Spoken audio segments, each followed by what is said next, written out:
Murder কেছৰ যিজন আসামী আছিলে তেওঁলোকে মেডিকেল ট্ৰিটমেণ্টত আছে। কি নাম তেখেতৰ?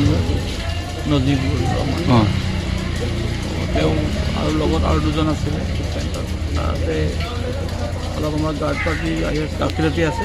ৰাতিপুৱা আৰ্লি মৰ্ণিং তেওঁলোকে ইয়াৰ পৰা পলাই গৈছে। আমাৰ এটা গোটেই চাৰ্চ অপাৰেশ্যন চলি গৈছে। অলপ চাইবিলাক এই ট্ৰিপুল মাৰ্ডাৰজন কেতিয়া আহিছিলে তাত?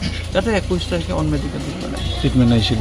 ঠিক আছে। মেজৰ সোনকালে উঠিলে 5টাৰ আগতে মেজৰ উঠি পেলাই মোক ক'লে হেৰি এই শইকীয়া মই যাওঁ। মই লওঁ তাৰ চাবিটো মইতো শুইয়ে আছোঁ। মোৰ হাততে মানে চাবিটো দিলে। চাবিটো দিয়াৰ পিছত মই গাঁৱৰ তলত চাবিটো ভৰাই দিলোঁ। গাঁৱৰ তলত ভৰাই পেলাই মইতো আৰু টোপনি গুচি গ'লোঁ। তাৰপৰা ঘপককৈ অলপ দেৰি পিছত সাৰ পাই পেলাই উঠি পেলাই চাইছোঁ দেখোন হেৰি গেট চেট গোটেই খোলা। তাৰ মানুহ ইটোক মাতিছোঁ নাই। তাৰপৰা মই আপোনাৰ থানালৈ দৌৰ মাৰিলোঁ। থানাত দৌৰ মাৰি পেলাই খবৰ দিলোঁগৈ। সেই তেনেকুৱা। কেইজন আছিলে? 3জন আছিলে। 3জনী পলালে। আৰু নাজিবুৰ ৰহমান আছিলে, তাৰপৰা এটা ৰূপম কলিতা আৰু এজন আপোনাৰ হেৰি অজয় গলা। অজয় গলা ৰূপম কলিতা কেতিয়া আহিছিলে? অজয় গলা যোৱাকালি সন্ধিয়া আনিছিলে থানায়। তাৰপিছত আপোনাৰ ৰূপম কলিতা 21 তাৰিখে আহিছে। আমাৰ ৰেজিষ্টাৰত এণ্ট্ৰিটো চাই পেলাই হেৰি কৰিছোঁ। নজিবুৰ আজি 4 দিন নে 5 দিন হৈছে।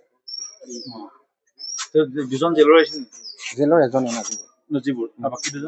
বাকী দুজন এই থানাৰ এই এটা এই আপোনাৰ গোৱালা অজয় গোৱালা আপোনাৰ কিবা মোবাইল চোৰ, তাৰপৰা ইটো কিবা পইচা কিবা চোৰ।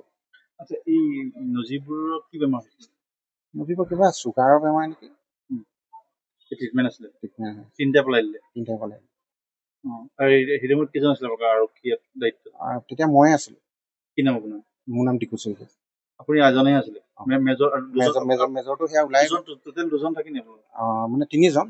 এজন কিবা তেওঁৰ শাহুৱেকৰ কিবা সকাম আছিলে, তেওঁ মেজৰ কৈ পেলাই গৈছিলে। ৰাতিপুৱা কিমান সময় ঘটনা? এইটো আপোনাৰ প্ৰায় মোটামুটি 5:30টাৰ অলপ আগত হ'ব।